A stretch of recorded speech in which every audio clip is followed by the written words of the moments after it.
My name is Cody Ortago. I go to Huntley High School, and I'm with Medical Skills and Services. I had to interview paramedic for my class, obviously. So, when did you decide that you wanted to pursue this profession and being a paramedic for fire department? What, Phil? Well, I grew up around it, actually. My mother's also a firefighter paramedic, so I would go and visit her at the station, and just hung around, grew up, around the firehouse and stuff. And then once I turned 18, I was actually able to join the fire department as well. So I was able to go through the Fire 2 and EMTB class, and just felt it was very rewarding. I really enjoyed it. I like doing the job. I like giving back to the community, and just continue to take more classes, get more education, and try and just provide a better service, and something that's very self-fulfilling. So I enjoy coming to work today. All right. Where did you go to school or get your certification to be an EMT paramedic? I went through St. Joe's Hospital in Elgin, so I actually went through both the EMTB course there and the paramedic program, and then more courses then through Elgin Community College and some other fire departments with specialized training and stuff too. Okay. Do you have any additional training or certifications?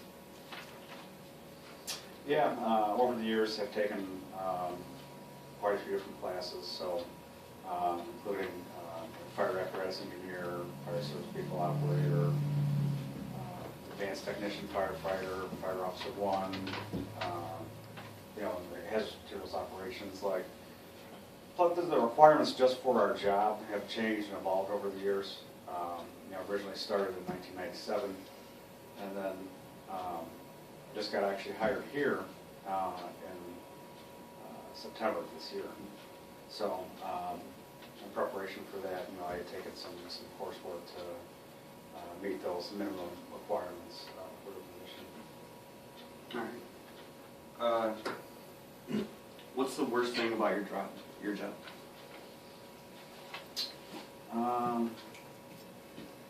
I don't know if there is a worst part. I mean, we do a job. I mean, we signed up for this job, and we know that we work a 24/48 schedule. So there's a lot of time away from the family. So miss a lot of birthdays, a lot of anniversaries, a lot of holidays.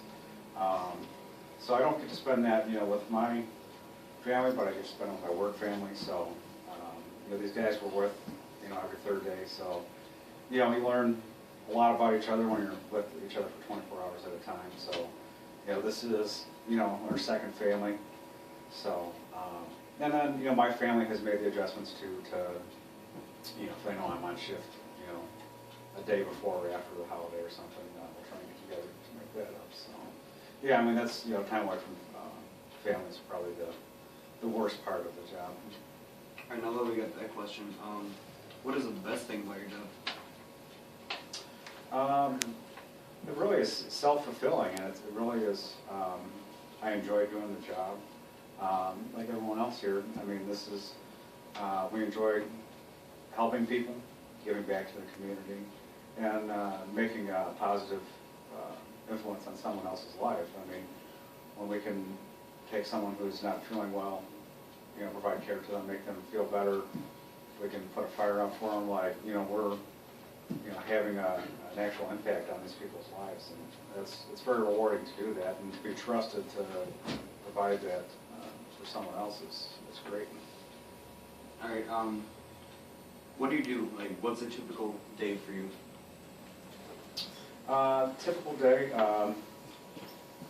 We start at 7 a.m., so I'll get to work, at least 30 minutes before the start, because we want to make sure that the guys coming off, get out of here on time, and that way we can transition and have that conversation about what calls the previous shift had, what equipment they used, if there's anything missing, in preparation for then my day to start.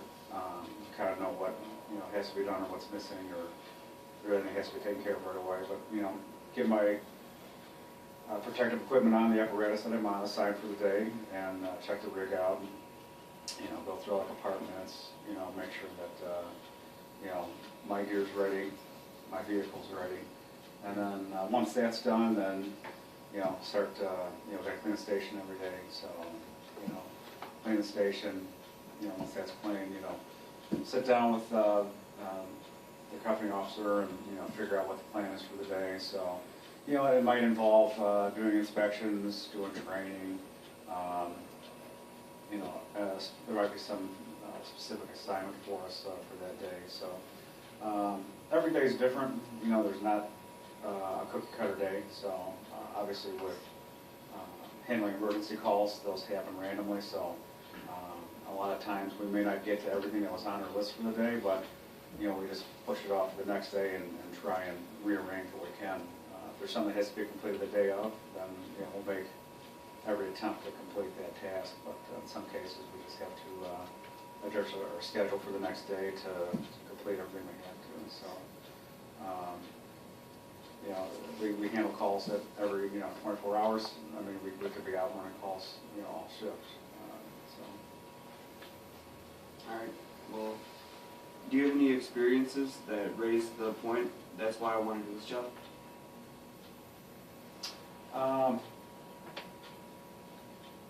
I think, you know, like, you know, on the EMS side, you know, diabetic calls are really where we can see dramatic change with someone with a real low blood sugar that may be incoherent, unresponsive.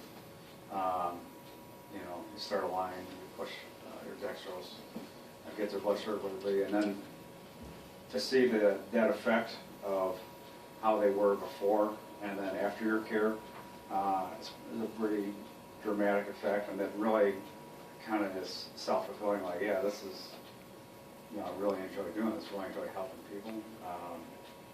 You know, if it's an auto extrication where, you know, you've got to cut people out of the car or something like that, taking people from a critical point and then making them more safer or providing them care is, you know, it's pretty rewarding and self-fulfilling. What is the hardest part of your job, morally or ethically? You know, we're held to a higher standard than most people. Like, we are trusted to come into a stranger's home and to be professional, to do our job. We help anyone. Like, we don't. There's no segregation of anything. I mean, we are here to do a job, period. So, you know, we carry ourselves to a higher standard, not just on the job, but outside the job too. So, you know, like, we're just good. If you're a good person off duty, you're going to be a good person on duty too. So, I think just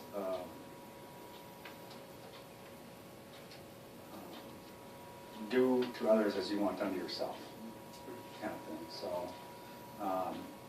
we all practice what we preach, and so,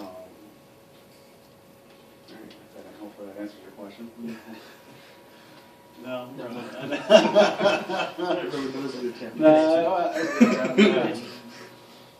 What could someone do while in high school if they were interested in your profession?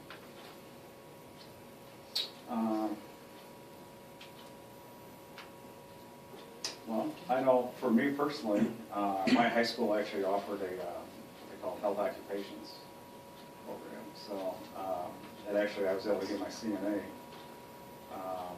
through this program. It gave me some exposure, and I was actually able to do they set up for a couple of days to go and shadow at the Elgin Fire Department, our school in Elgin. And so I think, and a lot of local fire departments and stuff too will have different programs, Explorer programs, or some sort of like a police Explorer program. There's a lot of times an equivalent for the fire service. There's a lot of different avenues out there that can be pursued to get some exposure to it, and then see if it's something that really is of interest to you, and that way you can kind of base the next steps of, college, because college degrees are pretty much, becoming a requirement now for an associate's degree, and a lot of what we do is, providing documentation of what we did, so that's important that education really does influence what we do, and we're continually trying to make ourselves better through daily trainings or furthering our education for bachelor's or associates, and so that costs.